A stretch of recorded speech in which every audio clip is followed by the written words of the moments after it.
Bienvenue dans cette série où je réponds aux 10 questions que les futurs entrepreneurs se posent le plus fréquemment. Je m'appelle Yanis Le Garf, j'ai plus de 20 ans de banque spécialisée derrière moi et aujourd'hui mon métier c'est le développement de l'un des plus grands réseaux de franchise en courtage de prêts, vous financez. Autrement dit, j'accompagne chaque jour celles et ceux qui veulent changer de vie en créant leur agence de courtage. Je me suis amusé à demander à une IA quelles étaient les 10 questions les plus fréquentes que les personnes qui veulent quitter leur emploi ou qui veulent lancer un business se posent.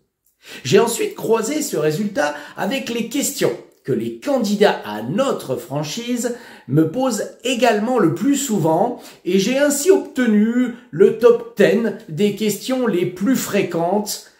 Aujourd'hui, je réponds à la question numéro 6 de ce top 10. Quel profil réussit le mieux en franchise? Certains s'imaginent qu'il faut être un super-héros pour réussir en franchise. Un commercial hors pair, un gestionnaire brillant, un communicant incroyable et tant qu'à faire, un expert du secteur. D'autres pensent au contraire que, puisque la franchise apporte un concept clé en main, il suffit d'être motivé et tout roule. Bref, d'un côté on croit qu'il faut être parfait, de l'autre qu'il suffit d'exister. Dans les deux cas, c'est une erreur. Je vais plutôt rentrer dans le détail. La vérité, c'est que les profils qui réussissent le mieux en franchise ne sont pas forcément ceux qu'on croit. Ce qui fait la différence, ce n'est pas le CV, et pas plus le territoire d'ailleurs.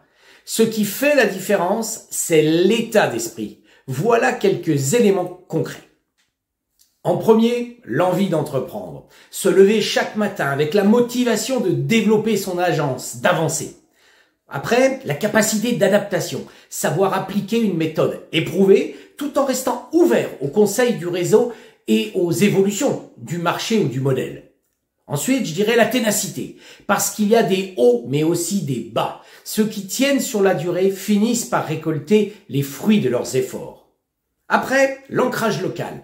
Un franchisé qui s'implique dans son territoire, son réseau et ses partenaires a un temps d'avance. Et évidemment, le sens du commerce. Il faut aimer les gens et avoir cette envie d'accompagner, de conseiller, de soutenir ses clients. Et tout ça dans la durée.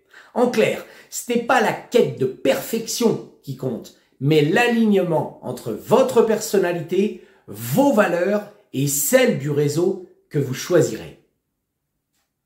Alors, quels profils réussissent le mieux en franchise?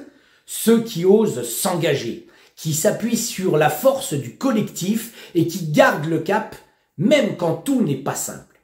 Pas besoin d'être parfait, mais il faut être persévérant, organisé, curieux et prêt à entreprendre.